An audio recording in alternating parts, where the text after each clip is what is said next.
yagendera ebyokunoonyereza e Kabalagala n'amubwira nga bwe byali n'amugamba nti ebiro gye baali bamenye ne babba n'amasimu nti omukyala Mary ate bamuwe police bond oluvannyuma batulakinga amasimu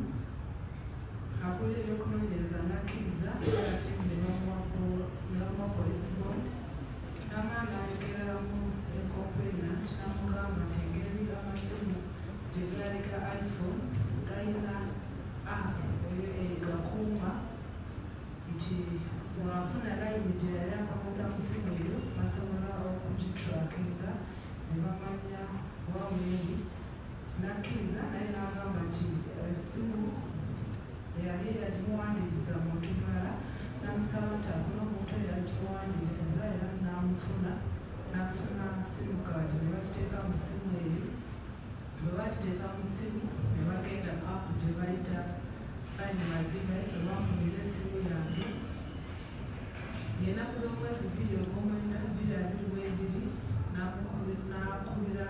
essimu n'amugamba nti yali amaze okukebera essimu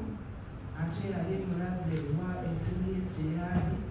n'amugamba amusindikire ekifo mwe yali n'amusindikira screenshot ng'esoma nti essimu yali mu kifo ekisoma 0-3-7-3-6-2-9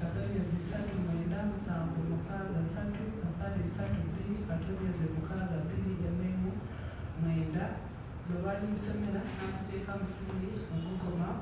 n'emulaga ekkubo erita e Buwaate awo zaali ssaawa nga 11 z'olweggulo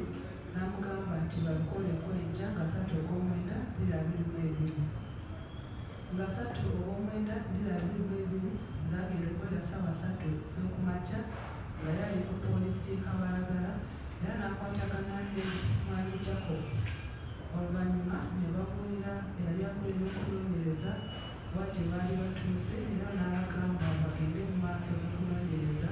kuba essimu gye yali ntajja kubagoberera edda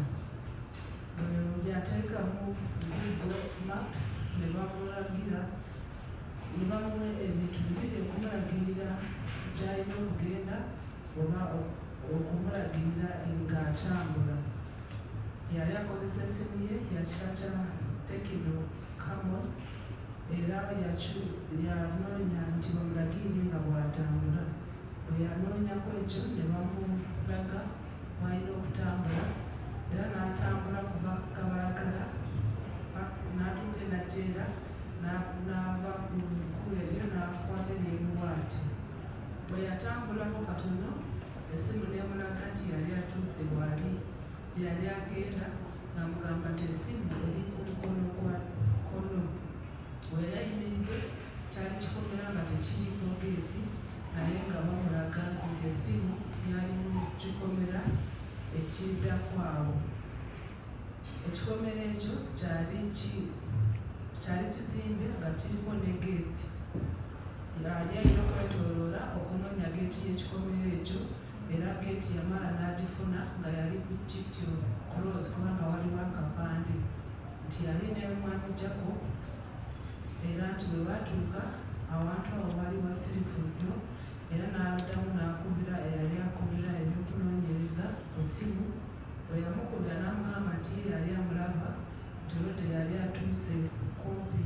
ne gye baali awo ku Kityo Close era n'amugamba nti yali afunye ekifo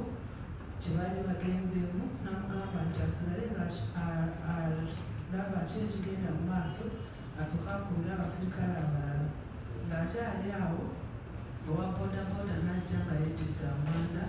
omusajja yali ayambadde empale nga nnyimpi n'agwirawo boota n'eyingira n'eteekayo amanda n'etuddamu n'efuluma omusajja we n'addamu n'agalawo geeti oluvannyuma omusajja we n'avaayo ku geeti nga yali ayina ekiwundu ku kakongo ku kugulu n'amaani n'agamba ku viivi n'amaani n'agamba eyali akulira ebyokunoonyereza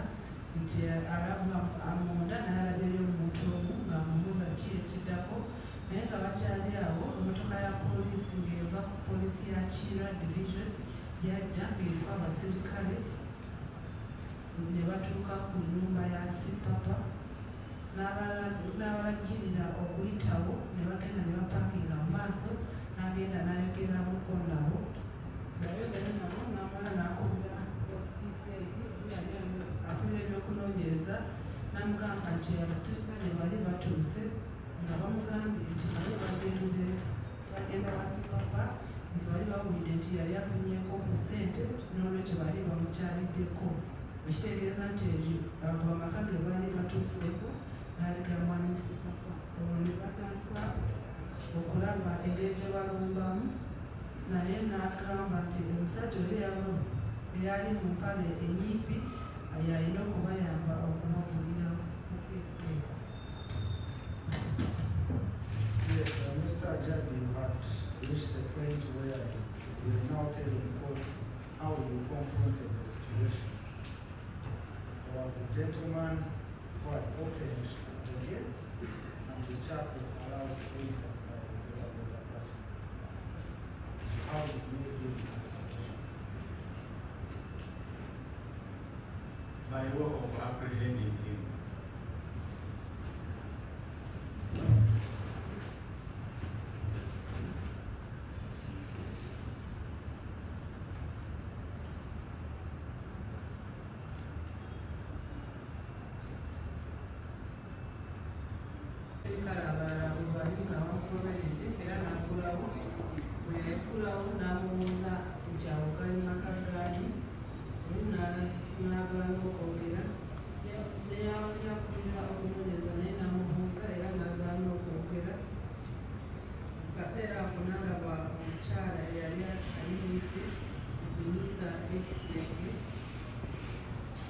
Yateekamu coordinates mu ssimu ye ng'ayagala kukakasa n'alaba nti coordinates zaali zisonga wennyini omukyala we yali ayimiridde era omukyala bwe yamulaba n'adduka n'agenda mu kisenge ekirala mu nnyumba yennyini n'agenda n'atuukawo n'amugamba nti abapoliisi be bali baze ng'amusaba okufuluma wabweru oluggi lw'omu maaso lwali lugule era n'ayimirira ku kabalaza amuyita okujja wabweru kyatwala eddakika nga 5-10 omukyala n'akala n'avaayo nti omukyala oyo yalina kiyimba nti yamugamba asigale awo n'amuleetera entebe ku kabalaza n'amusaba okutuula n'amubuuza nti gaali gavu maka gaani n'asooka n'asirika oluvannyuma ng'amaze okumubuuza ekyo n'amugamba nti gaali maka ga Sipapa n'amugamba nti baali ba poliisi era abagezi nti baali bagoberedde amugamba n'amubuuza nti abawulire waliwo ebintu ebyaleetebwa mu nnyumba nga bipya mu biseera ebyo n'agamba nti temwali kintu kyonna n'amugamba tebagenda kwaza ennyumba mukyala n'agamba nti ekyalina buzibu yali akunye okunoonyereza n'atula DPC w'Ekiira Division Police ng'amugamba nti ajje mu maka ga Sipapa. DPC n'asigala ng'abyewuma n'agaana okujja ng'agamba nti Sipapa wamaanyi tebasobola gamala gagenda muwe. Oluvannyuma n'akubira aba region CID wa region n'amugamba munnanga mu maka ga munene tetusobola kugendayo bwekityo. Oluvannyuma ne basalawo ne banoonya abakulembeze b'ekyalo ne banoonya chairman nga yali tali waka mukubira essimu nga yali kale mu Kampala yali alina emikolo wabweru wa Kampala n'amala n'agamba yali akwera okunoonyereza ne bagenda ku poliisi ye Najeera eyali kumpi era bo ne bakkiriza okubayamba ne bajja ne bakola saati olw'okwaza ennyumba naye nga tebannaba kwaza ennyumba yali akubye ebyokunoonyereza n'asooka n'akubira Sipapa ku ssimu n'amugamba nti bali bafawo n'amusaba nti ajje waka. Sipapa n'amugamba nti yali ali mu kujja enamba ya Sipapa baali bagirina naye Sipapa olwo teyajja n'asalawo akebere kulaba wa Sipapa gye yali wennyini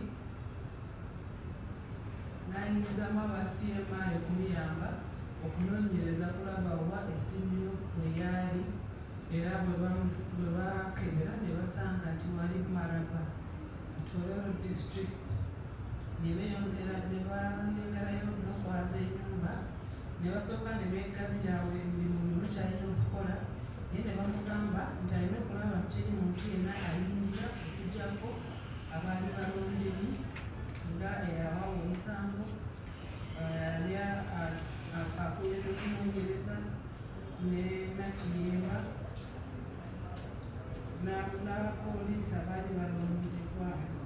Oluvannyuma lw'eddakiika nga 5 eyawawa omusango Jacob n'akuba era n'amukubira ku ssimu n'amugamba nti ebintu baali babifunye. Oluvannyuma ne bafuluma wabweru, bwe bafuluma wabweru yalaba nga bafunyiza ssente eza Uganda, eza Sudaani, Nolansi, n'alaba laputopusi, n'alaba amasimu naye nga bafunyiza ebyo n'agamba era kuyo okunoonyereza nti lwaki TV eyali mu ddiiro eyali empya ennyo agirekayo nti eyali akwera okunoonyera n'agamba kikafuuwe tasobola gitwala. Ebintu ebirala bye basanga mwalimu zitolbokisi, emipiira gy'emmotoka, ziriimu, namba plate z'emmotoka nga lulimu ekifaananyi ky'omukulembeze w'eggwanga. Baalaba emmotoka 2 ezaali munda mu kikomera nga tezaaliko namba. Emu yali Audi nga mmyufu, endala nga jiipu nga bali kugifuuyira kuva mu silva okiteeka ku red bakubiza bagiguza. Ebirala bye baggyayo mwalimu amataala g'emmotoka, boneti, enzigi z'emmotoka n'ebirala. Oluvannyuma ne bakola certificate w'ekiwandiiko ekiraga nti baali baaziza ennyumba nga balaga ebintu byonna bye baali baggyeyo zaali ziwera ssaawa 12 ez'olweggulo. Abantu bonna baaliwo ne basayininga ku lupapulo olwo. Nakiyemba ne bamukwata ne bamutwala ku poliisi okubayamba okunoonyereza. Are there any other arrests apart from Nakiyemba in which of the home where he did the search?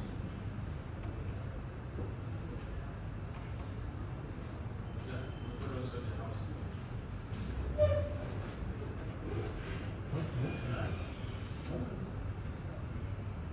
Speak up, please. We got also the house again. Nakiyemba. Question.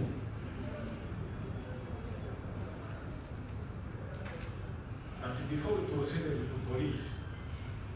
the concession asked me to come up with a brief report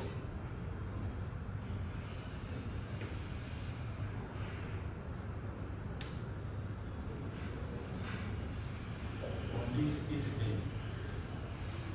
how it happened, and what we have done.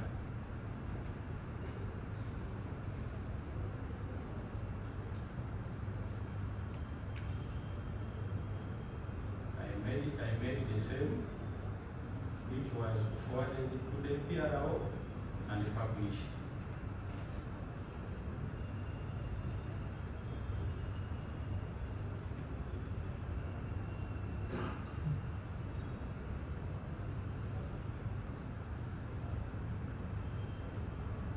Yes.